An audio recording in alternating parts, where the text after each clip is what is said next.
memiliki replikasi toleransi terhadap kesalahan dan memiliki kemampuan penanganan kesalahan yang sangat baik.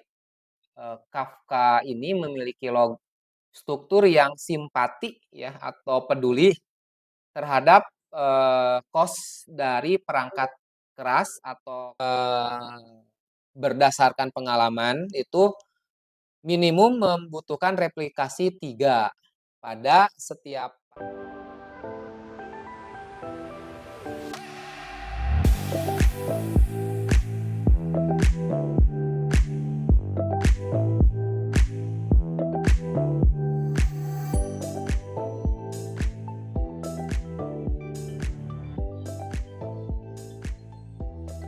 Selamat datang, selamat berjumpa kembali rekan-rekan IT, sobat-sobat developer dan teman-teman solution architect lainnya.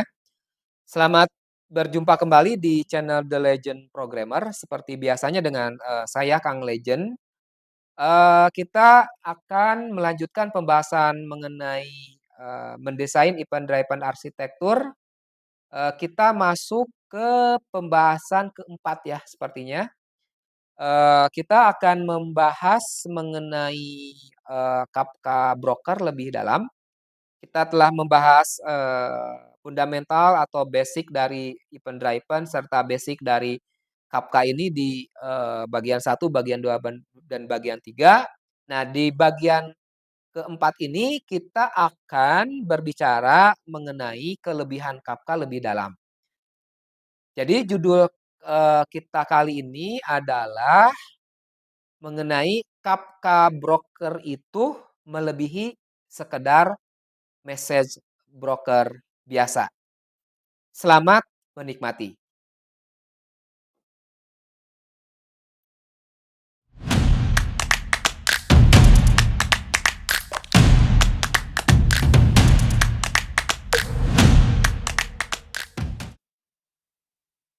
Sebuah Kafka cluster itu pada dasarnya merupakan kumpulan dari beberapa file yang berisi message atau pesan dan tersebar di beberapa mesin secara terdistribusi.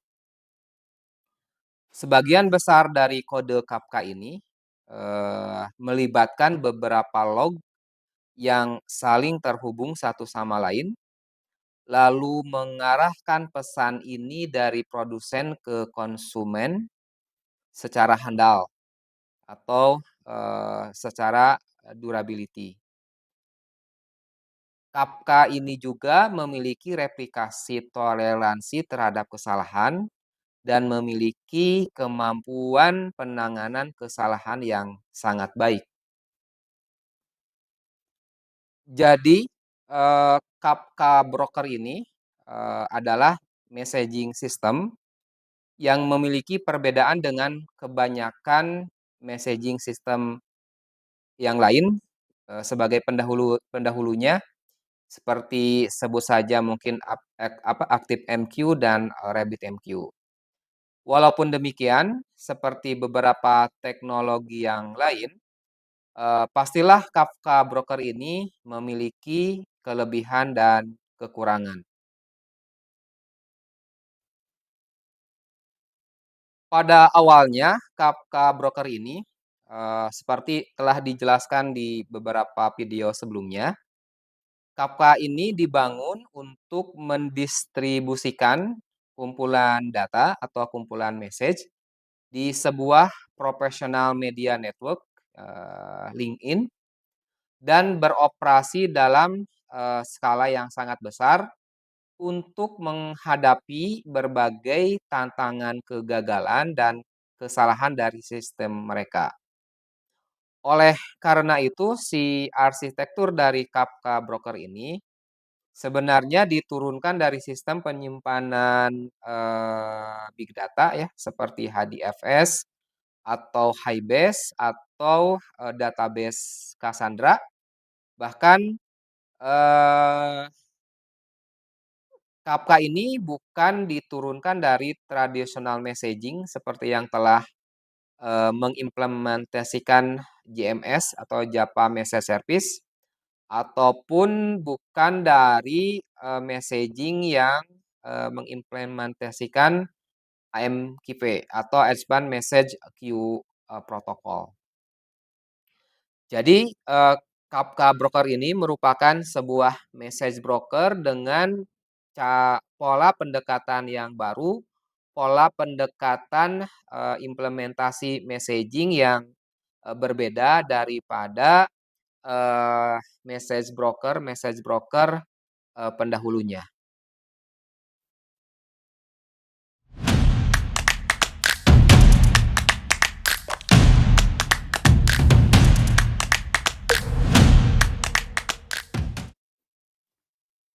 Selanjutnya kita bahas mengenai mekanisme log pada sistem Kafka. Pada pusat Kafka Broker ini terdapat, log message yang terpartisi dan dapat diproses ulang. Dalam artian pengiriman, message-nya dari produsen ke konsumen itu bisa kita, putar ulang sesuai dengan keinginan kita. Pendekatan yang terstruktur dari lognya ini cukup sangat, sederhana. Kumpulan log message akan ditambahkan secara, terus-menerus, ke dalam sebuah file dan tidak pernah ada proses update dari log pesan. Jadi mekanismenya itu hanyalah terjadi tulis tulis tulis tanpa ada, update log pesan atau update, message ini yang, pernah dituliskan ke dalam sistem. Nah, hal ini membuat sistem Kafka ini memiliki throughput yang sangat tinggi. Hal ini dikarenakan tidak ada proses locking pada, sistemnya. Seperti kita tahu kalau proses update ini, selalu ada locking. Dikarenakan tidak ada proses update, ya maka tidak ada, mekanisme locking dan blocking sama sekali. Ketika sebuah servis akan membaca, sebuah message dari, Kafka Broker, maka servis ini akan memulai dengan mencari posisi terakhir yang telah dibaca dan kemudian si servis ini akan memindai secara, terurut ya, berurutan sambil secara berkala menulis posisi pindai barunya ini pada, log, sistem si Kafka tadi. Nah, kelemahan atau kekurangan dari cara ini, eee, salah satunya adalah proses tulis dan baca akan berurutan. Artinya ya dia akan, terurut, prosesnya. Apabila proses ini digabung dengan pemilihan media penyimpanan yang tepat, lalu penggunaan cache, teknologi yang tepat dan batch proses secara natural, maka kekurangannya ini akan ditoleransi dan bahkan akan mengakibatkan, proses yang lebih efisien. Beberapa kelebihan dari log sistem Kafka, ya, kalau tadi kan, kekurangannya, sekarang ini adalah, kelebihannya, adalah jika satu servis mengalami gangguan dan tidak dapat membaca message dalam waktu yang lama, maka ketika proses baca kembali terjadi, jadi, dalam istilahnya tuh kita nge-resend lagi dan terdapat, pembacaan kembali message tadi, maka tidak akan membuat infrastruktur dari Kafka ini, melambat. Dan kelambatan ini sebenarnya merupakan permasalahan yang umum dari message broker dan ini yang di-solve oleh, Kafka. Jadi proses batch dan operasi secara berurutan ini akan membantu meningkatkan performance, dari Kafka secara keseluruhan. Hal ini juga akan membuat Kafka sangat cocok untuk menyimpan message secara long term. Banyak tradisional message, broker yang ada, itu dibuat dengan struktur indeks menggunakan, hash table atau B-trees yang digunakan untuk mengatur tingkat acknowledgement, memfilter message, dan menghapus message yang, telah dibaca. Kekurangan dari indeks ini adalah, indeks tadi itu harus dipelihara dan kalau dipelihara maka ini biasanya memerlukan cost yang besar. Semua harus disimpan di memori agar apa? Agar mendapatkan performance yang sangat, bagus. Nah, ini berbeda dengan, Kafka tadi ya, karena Kafka itu tidak, terlalu memerlukan, cost dari memori yang cukup, besar.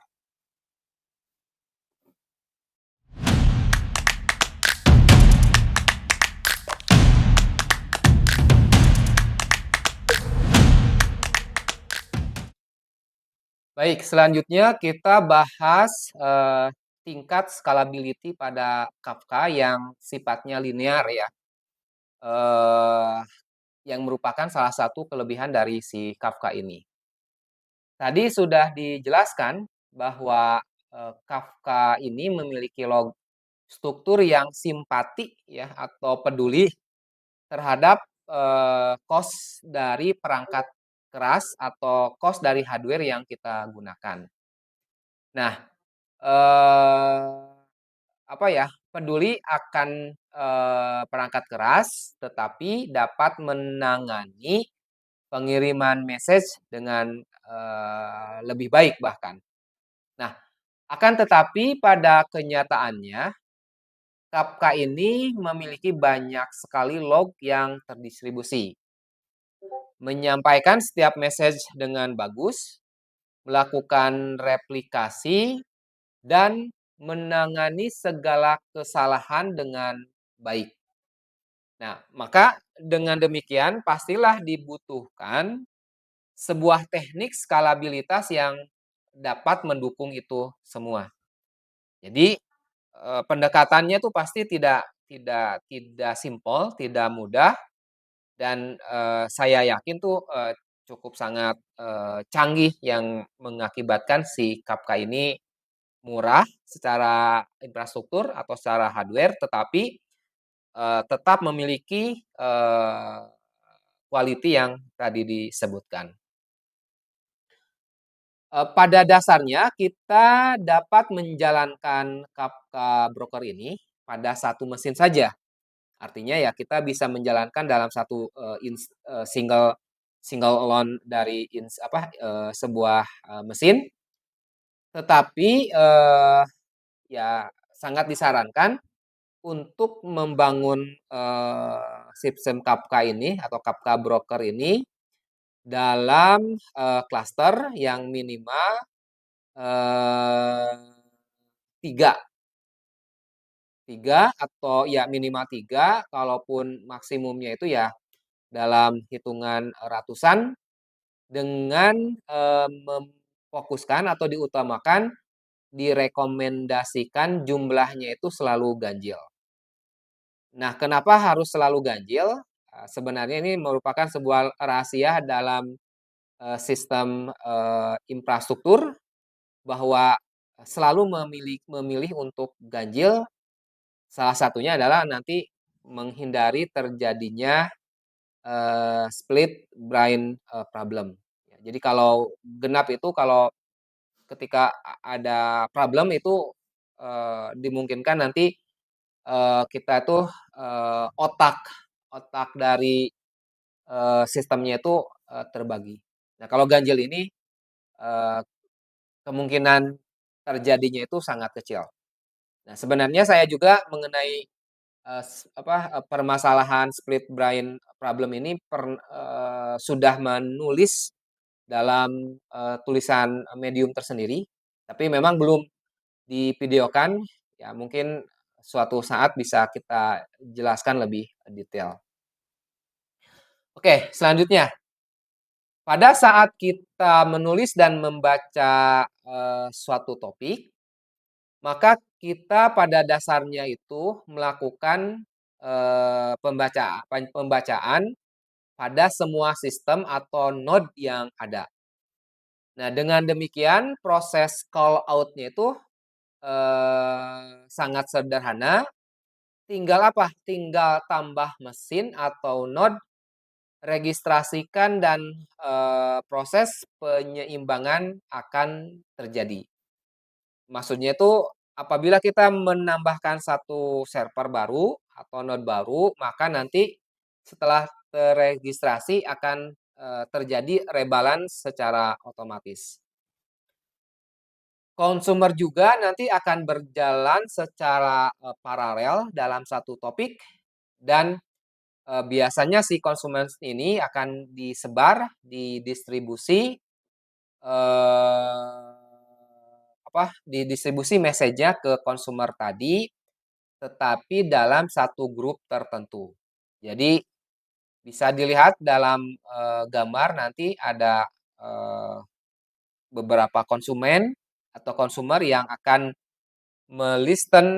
satu message dari, satu, Kafka topik tertentu, eee, akan didengar secara, terdistribusi. Tentunya satu konsumen satu data gitu ya, satu konsumen satu data.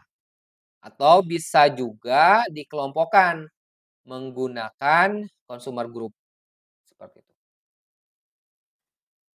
Oke, ya kalau consumer group itu nanti kalau, satu consumer group ini masing-masing consumer hanya satu kali ya, jadi yang identik, mengkonsum, satu message satu kali.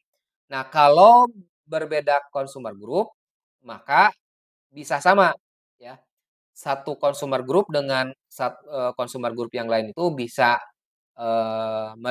message yang sama pada, satu waktu yang sama. Keuntungan utama jika dilihat dari sudut pandang arsitektur, eee, adalah scalability-nya ini sudah terjamin ya, karena tadi kan, kita bisa melakukan add, node dan nge-add, listener-nya itu secara, mudah. Produser mengirimkan message ke banyak partisi di beberapa server yang mengakibatkan tiap partisi memiliki antrian data yang tidak banyak ya. Kenapa? Karena kan tersebar. Tiap konsumer akan dibagi pengelolaan bebannya sesuai dengan jumlah instan dari, konsumer. Jadi kalau listener-nya ada 10 berarti ya, jumlah message-nya itu akan dibagi 10 secara rata. Kalau enggak ya berarti misalkan ada 4 terus, datanya ada 15 berarti ya ada tersisa, 1, consumer yang, tidak balance seperti itu. Oke, jadi tiap consumer akan dibagi pengelolaannya ini, sesuai dengan jumlah insan per consumer. Nah, kesimpulannya skalabilitasnya akan meningkat secara linear. Berbanding lurus dengan apa? Dengan jumlah banyaknya node, berbanding lurus dengan partisi, berbanding lurus dengan mesin server, dan berbanding lurus dengan banyaknya consumer. Nah, hal ini lebih susah untuk dicapai oleh beberapa message broker selain, Kafka. Karena apa ya, Kafka mah tadi, teknik scaling-nya itu secara linear dan sederhana. Cukup add, maka, scaling-nya, terjadi secara, natural. Nah, sebuah best practice dalam, distribusi banyaknya klaster untuk Kafka broker adalah dengan melakukan instalasi banyak klaster yang kecil-kecil. Jadi disarankan memiliki klaster yang kecil-kecil daripada memiliki satu klaster atau sedikit klaster tetapi ukurannya cukup besar. Jadi disarankan kecil tetapi banyak, bukannya, gede tetapi sedikit.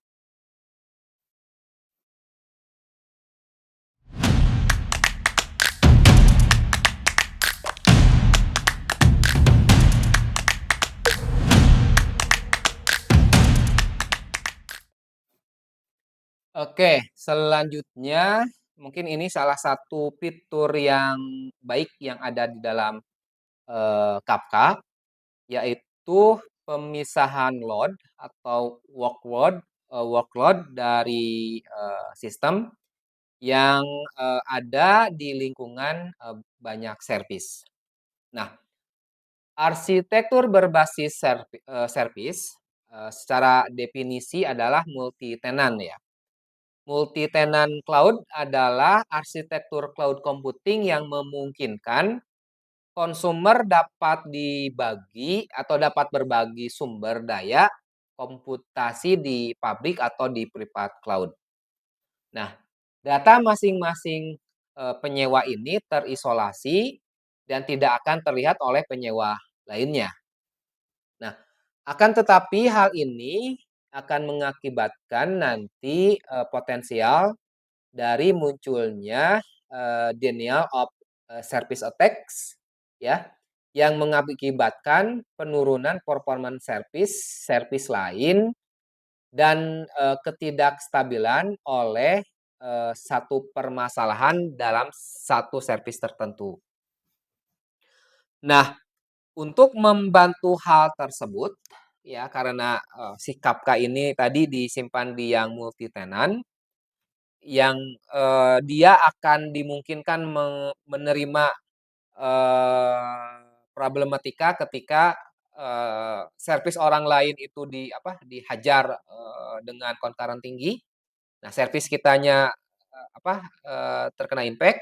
Nah, maka, Kafka itu memiliki fitur atau ya bukan akibat dari bukan akibat dari sistem yang orang lain aja ya, misalkan bisa sistem kita juga, tetapi memang, berada di sistem lain yang di luar Kafka, maksudnya seperti itu. Nah, untuk membantu hal tersebut, Kafka Broker ini memiliki fitur kontrol, throughput yang disebut sebagai quotas. Dengan quotas ini, kita dapat mengatur jumlah bandwidth untuk service-service tertentu. Sehingga, dalam internal Kafkanya ya, jadi sehingga, eee, Kafka dan service dapat beroperasi dengan SLA yang ketat. Artinya, ya kita bisa menentukan, satu service atau satu node dengan SLA, ketat yang telah ditentukan dari awal. Nah, service-service yang rakus terhadap pemrosesan itu dapat dibatasi, apa, SLA-nya sehingga tidak membebani jaringan, sehingga tidak menimbulkan, ketidakseimbangan. Fitur ini dapat diterapkan pada masing-masing service atau grup dari load balancer. Itu adalah salah satu mungkin, fitur yang ada di, Kafka cluster, yaitu pemisahan load, di lingkungan banyak service. Selanjutnya kita masuk ke urutan proses dan ini adalah salah satu pengetahuan yang wajib kita ketahui. Kenapa? Karena, kita berhubungan dengan sebuah, asinkronus proses ya, yang, terkadang di sisi lain kita itu membutuhkan, sebuah proses yang terurut. Kalau prosesnya sinkron, itu mudah menangani, urutan. Tetapi kalau di proses asinkron itu, masalah urutan ini menjadi, problematika sendiri gitu. Jadi datanya itu harus jadi menjamin data terurut itu lebih lebih sulit di, proses yang, asinkronus, apalagi, asinkronusnya terdistribusi. Oke, kita mengetahui bahwa baik di bagian produser ataupun bagian konsumer, proses aliran data ini bersifat asinkron ya, seperti yang telah tadi saya sebutkan. Sehingga dengan proses asinkron ini, urutan proses atau kejadian bisa terjadi dengan tidak benar. Di sisi lain, banyak proses bisnis yang sangat memerlukan atau sangat tergantung dengan urutan datangnya data dengan benar. Nah, untuk dapat menjamin urutan proses berjalan dengan benar, maka pada, Kapta Broker kita dapat melakukan hal-hal, berikut ini. Oke, pertama, message ini dikirim ke partisi yang sama.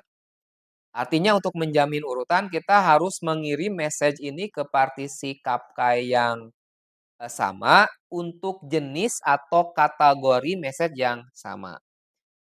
Misalkan kita punya, message, apa ya, eee, create untuk transaksi si A.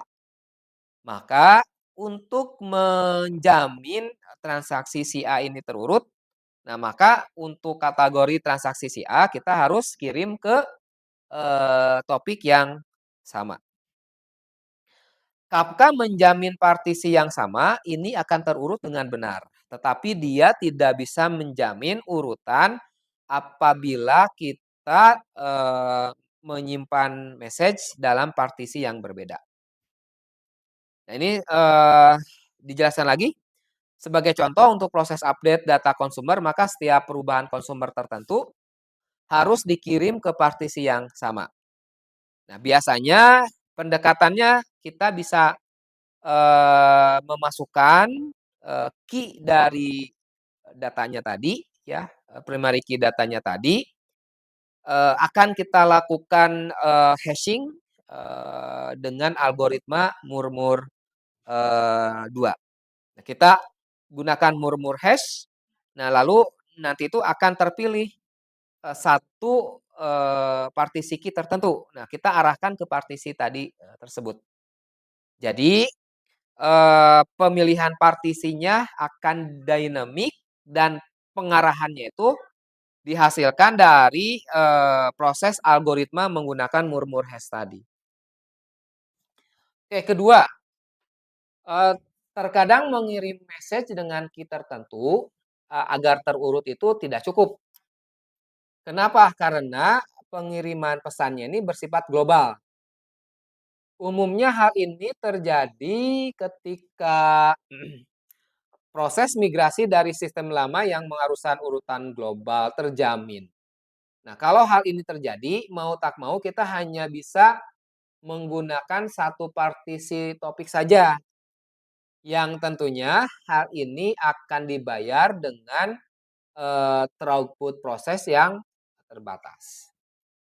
Jadi kalau dalam kondisi-kondisi tertentu ya kita tidak bisa, menggunakan teknik nomor satu, kita tapi tetap bisa menjaga, tetap menjaga urutan, dengan mengarahkan ke satu topik tertentu. Oke, hal ini juga, urutan itu perlu diperhatikan juga ketika apa? Ketika, proses retry terjadi.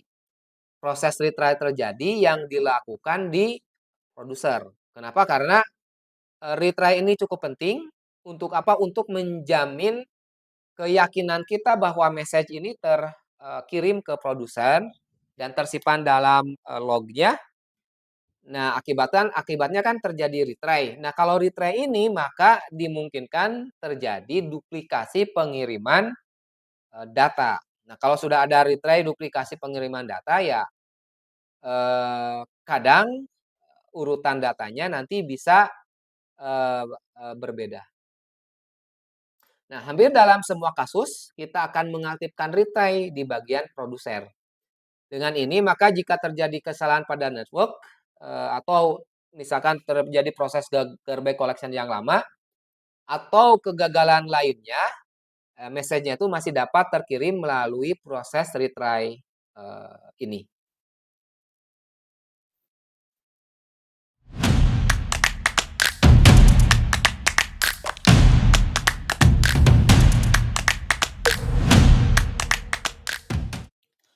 Oke, selanjutnya kita, bahas, durability atau tingkat, pertahanan dari si Kafka ini ya, yang merupakan salah satu fitur terpenting atau, kelebihan terpenting dari, Kafka. Baik, Kafka ini memberikan ketahanan dengan cara, replikasi dari message.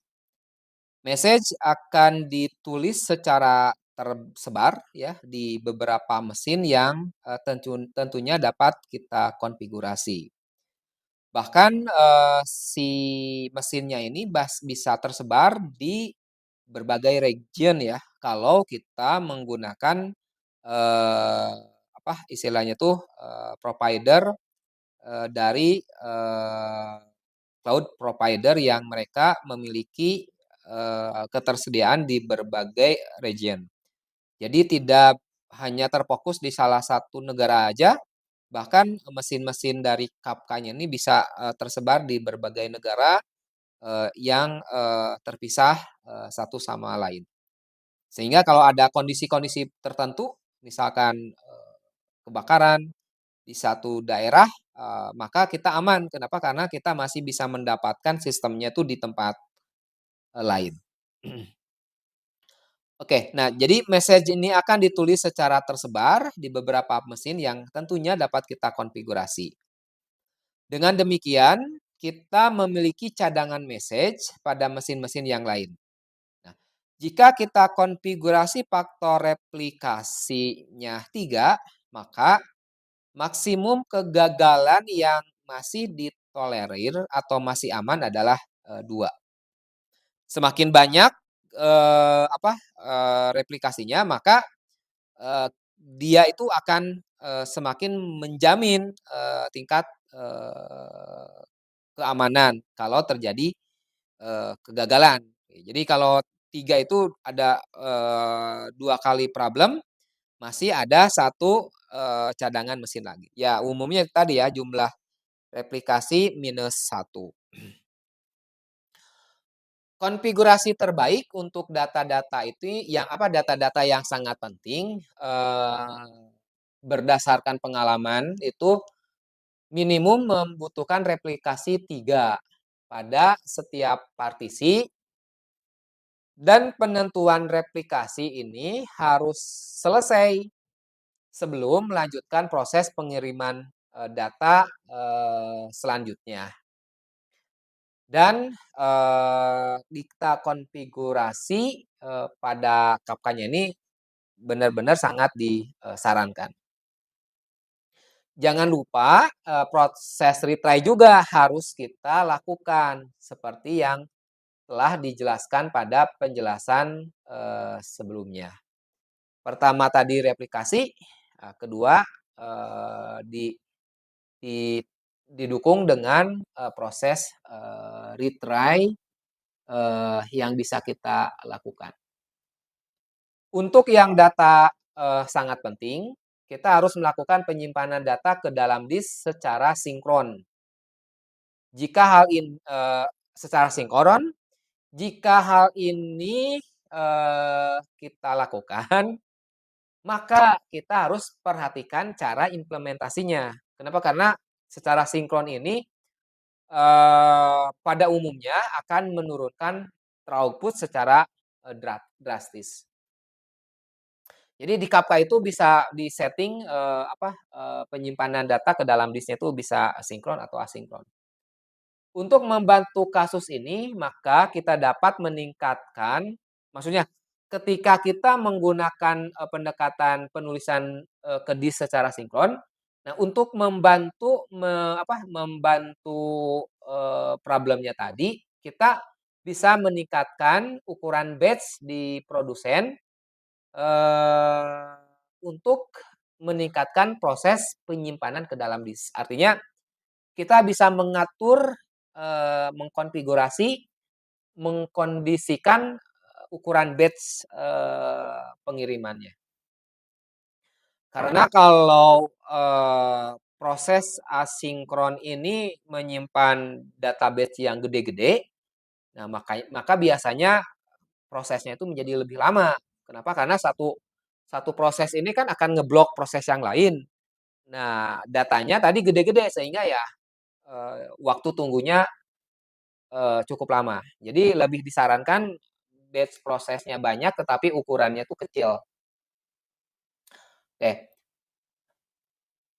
Nah, peningkatan atau pengaturan ukuran batch di produser dapat kita lakukan juga untuk mesin-mesin tunggal, eee, Kafkanya misalkan digunakan hanya single load, di mana semua bagian Kafka itu disatukan dalam satu mesin. Jadi ya peningkatan batch ini bisa dilakukan untuk multi mesin, bisa kita lakukan juga untuk, yang satu mesin. Jadi, teknik durability si Kafka tadi ya, replikasi, retry mechanism, lalu kalau dibutuhkan sinkron, maka kita harus atur, mekanisme batch, prosesnya. Oke, selanjutnya kita, lanjut ke load balancer dan tingkat availability yang bisa ditawarkan oleh, Kafka. Pada event driven arsitektur yang sedang kita bahas ini, kita harus menjalankan service atau sistem pada tingkat availability yang tinggi. Minimal jumlah service pada bagian konsumer, ya ini konsumer dari sebuah, produser di Kafka, ya minimalnya adalah 2. Sehingga jika ada satu service yang mati, maka pengiriman message ini bisa dialihkan ke service lain. Sekali lagi ini adalah listener-nya ya, bukan Kafka cluster-nya. Kalau Kafka cluster-nya tadi kan disarankannya itu adalah, eee, ganjil dan nilai ganjil terkecil kan 3. Nah, kalau dari sisi konsumernya maka ya minimal konsumernya tadi harus 2. Selain itu, dengan adanya tambahan servis, maka proses pengiriman data atau penulisan data atau pemrosesan data di listener menjadi cepat. Kenapa? Karena proses data bisa dibagi, berdasarkan jumlah konsumer yang dilakukan secara paralel dan bersamaan. Umumnya jumlah partisi harus sama dengan jumlah, servis di konsumer. Jadi misalkan, partisinya ada 3, maka konsumernya 3. Nah, ini akan balance. Maka dalam satu detik yang sama, eee, satu servis ini akan rata memproses, 1 message. Jadi kalau 3, partisi berbanding 3, listener. 6 partisi harus berbanding 6, konsumer. Atau kita juga bisa, meningkatkan concurrency di konsumernya. Tapi ini harus hati-hati, kenapa harus kita atur? Supaya, ketersediaan resource di konsumernya itu masih aman. Misalkan masing-masing konsumer kita tingkatkan, asinkronus apa, tingkatkan concurrency prosesnya asalnya 1 jadi 2. Jadi kalau kita punya 6 partisi dan 3 listener dengan concurrency 2, maka dalam satu detik yang sama, satu listener ini sanggup memproses, 2 message secara bersamaan. Jadi paralelnya itu berada dalam 2 tahap, paralel, message di antar service, lalu paralel proses di dalam, satu service-nya tersendiri. Kita bisa tingkatkan 2, tingkatkan 3, tetapi harus dilakukan dahulu, mekanisme, pengetesan, performan di awal. Sehingga kita kita tahu bahwa satu service ini memiliki kemampuan maksimum, beberapa berapa concurrent. Nah, ini akan sangat dibutuhkan dan disarankan supaya apa? Supaya kita memiliki, eee, optimal dan efisiensi terhadap cost ya. Karena kalau terlalu banyak, servis tetapi, servisnya itu ternyata, apa istilahnya itu, eee, kon utilitas dari CPU atau memori atau hard disk-nya itu masih kecil, tetapi sudah dibikin banyak. Maka lebih baik misalkan kita punya 2 atau 3 tetapi, sanggup berjalan di, sekitar 60 atau 80%. Nah, ini akan memaksimumkan utilitas dari listener dan, membuat, efisiensi menjadi, lebih bagus juga. Oke, nah selain tadi bahwa jumlah partisi harus sama dengan jumlah servis, nah si Kafka sendiri ini memiliki, mekanisme proses rebalance ketika kita menambahkan servis yang terhubung ke, Kafka broker. Ya, baik menambahkan ataupun, istilahnya, mengurangi. Oke, selanjutnya adalah, fitur lainnya dari si Kafka ini adalah compacted topic. Jadi kita bisa mengkompres atau mempadatkan dari, message yang ada dalam topik. Secara default, topik pada Kafka ini sudah mengimplementasikan penanganan retensi. Pesan disimpan selama beberapa waktu, kemudian akan hilang atau dihapus. Nah, lamanya penyimpanan pesan ini dapat kita konfigurasi, pada Kafka Broker. Kenapa? Karena kan si Kafka ini sebenarnya sebagai ini ya, sebagai, lalu lintas pengiriman data ya, seperti dijelaskan di, modul 1, 2, atau 3. Jadi sebenarnya kan dia hanya penyalur data, maka ya, eee, kita tidak harus menyimpan, message dalam topik ini, dalam apa, kurun waktu yang sangat lama ya. Kita bisa melakukan retensi supaya ya ukuran hard disk-nya, ukuran penyimpanan datanya itu menjadi lebih, efisien. Oke, lalu Kafka Broker dapat juga mengirim message ini ya, dalam topik khusus yang mengatur kumpulan data dengan key tertentu. Ya, seperti tadi dijelaskan, data ini memiliki primary key yang sama seperti pengertian pada, database. Jenis topik ini terkompak atau terkompres dan hanya menjaga event-event atau message terbaru dan message lama akan dihapus. Jadi, pesan-pesan atau message baru itu mungkin belum di-compact. Nah, tetapi kalau yang sudah agak lama dia di-compact, apa, dikompres supaya ukurannya menjadi kecil sebelum memang, penghilangan dilakukan. Nah, topik yang terkompres ini bekerja seperti LSM trees. Topik akan secara teratur dipindai dan message lama akan dihapus jika sudah terdapat data baru berdasarkan key tadi. Ingat bahwa message pada Kafka ditambah terus ya tanpa ada proses update sehingga ada data dengan versi versi, data terbaru. Ini bisa dilihat pada, gambar bagaimana proses, penggantian data lama dengan data baru dan bagaimana, data lamanya ini dihapus. Nah, proses compact topik ini terjadi secara asinkronus. Nah, sehingga ya berita baik ya, tidak akan mengganggu performance dari pengiriman data. Dan ini tadi di awal telah dijelaskan, eee, resend dari data, yang ada dalam topik itu tidak akan mengganggu infrastruktur. Salah satunya diakibatkan oleh pendekatan ini.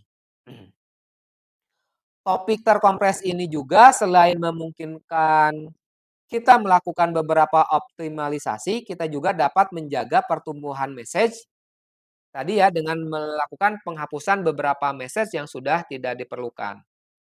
Keuntungan lainnya dengan memiliki dataset yang kecil, kita dapat dengan mudah memindahkan data dari satu mesin ke mesin, lainnya.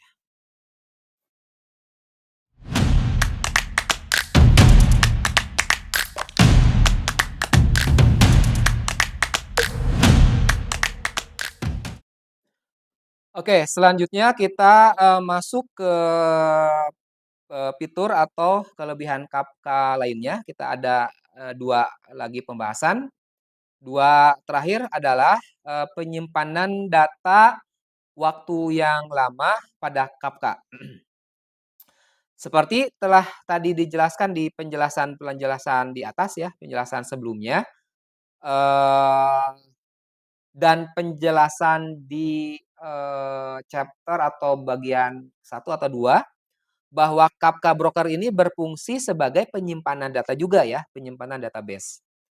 Tetapi jelas, Kafka ini sebenarnya memang bukan, database secara umumnya database yang, kita kenal. Kafka ini hanya menyimpan log commit data tanpa ada fungsionalitas query pada database pada awalnya, ini pada awalnya ya. Nah, dia bisa menyimpan log commit, tetapi, tetapi proses pencarian kan akan sulit karena pertama kan datanya itu hanya ditulis-tulis saja, sehingga fungsionalitas query pada database itu, eee, akan cukup sangat sulit. Nah, tetapi berita baiknya, semakin, versi Kafka-nya naik, kemampuan Kafka-nya ini ditambahkan. Kafka sendiri, dia memiliki database yang dinamai KSQL-DB. Nah, KSQL-DB ini, memiliki fitur kita bisa melakukan query seperti query, database kayak select, bintang, from misalkan, customer, from apa gitulah. Jadi, dengan KSQL-DB ini kita bisa melakukan query di database Kafka dan rata-rata si KSQL ini dilakukan untuk melakukan pemrosesan data di Kafka secara real time. Dan KSQL ini adalah salah satu jantung juga yang, dari, event driven architecture yang kita bahas. Kenapa? Karena dengan KSQL-nya ini, maka si Kafka ini menjadi streaming, platform yang, membedakan dengan, apa, dengan, message broker yang lainnya.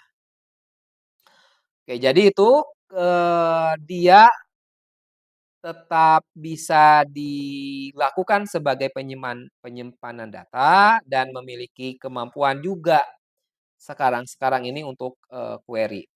Nah, akan tetapi penyimpanan datanya tuh memang, walaupun tidak lama, akan sangat berguna. Kenapa? Karena dengan event driven architecture, source of truth-nya ini jelas adalah adanya di database si Kafka. Kenapa? Karena semua jalur informasi ini masuk ke Kafka.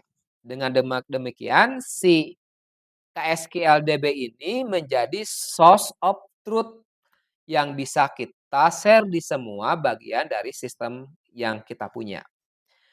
Ini yang kadang menjadi, pemahaman orang yang salah ketika menggunakan Kafka. Mereka merasa, eee, menggunakan Kafka sebagai penyimpanan database itu sebuah yang salah. Padahal di sisi lain semua data itu dialirkan ke ke database. Nah, ke Kafka ini yang ke database tadi. Padahal, sistemnya itu kan mereka berupa microservice ya, berupa, service memiliki database yang berbeda-beda. Akibatnya kan database satu dengan database yang lain itu tidak tersambung dan, ketika kita akan melakukan agregasi kan sulit. Nah, kita bisa memanfaatkan si penyimpanan Kafka ini untuk melakukan streaming dan untuk melakukan agregator. Kenapa? Karena semua datanya tersedia di sana ya, bisa kita query menggunakan KSQL query tadi. Ini juga adalah merupakan target saya untuk menjelaskan bagaimana kita melakukan, streaming, proses di Kafka dengan cara yang benar, cara yang baik, yaitu dengan menggunakan KSQL, DB ini.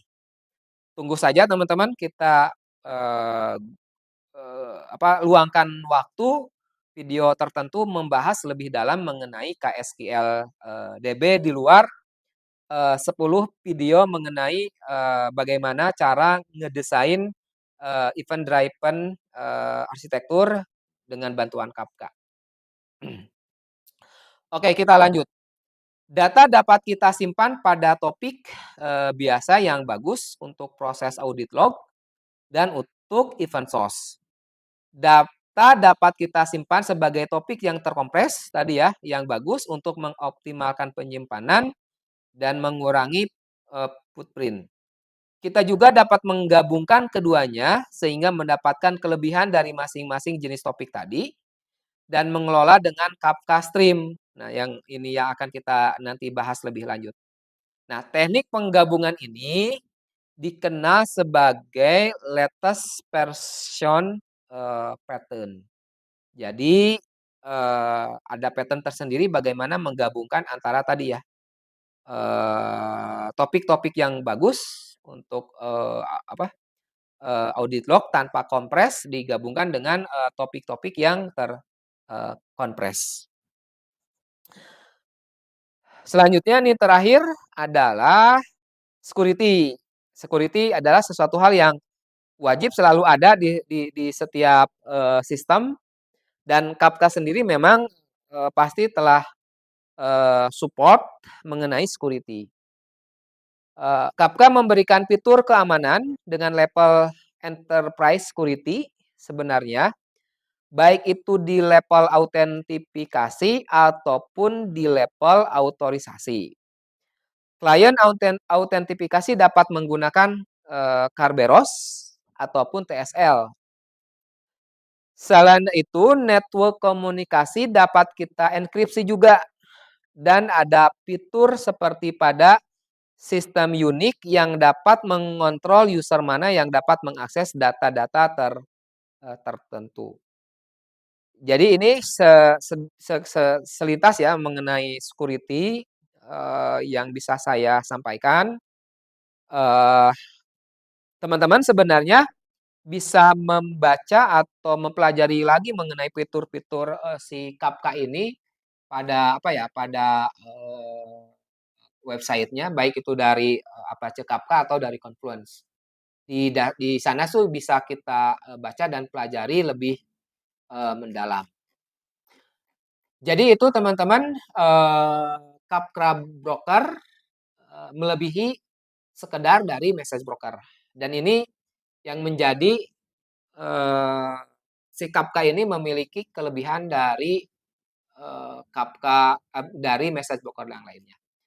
Dan saya harap penjelasan ini kita menjadi, lebih benar dalam menggunakan Kafka gitu ya, karena banyak sekali pandangan-pandangan, atau cara-cara, penggunaan Kafka yang, kurang benar, kurang sesuai dengan, Kafka ini dibuat, tidak sesuai dengan peruntukannya.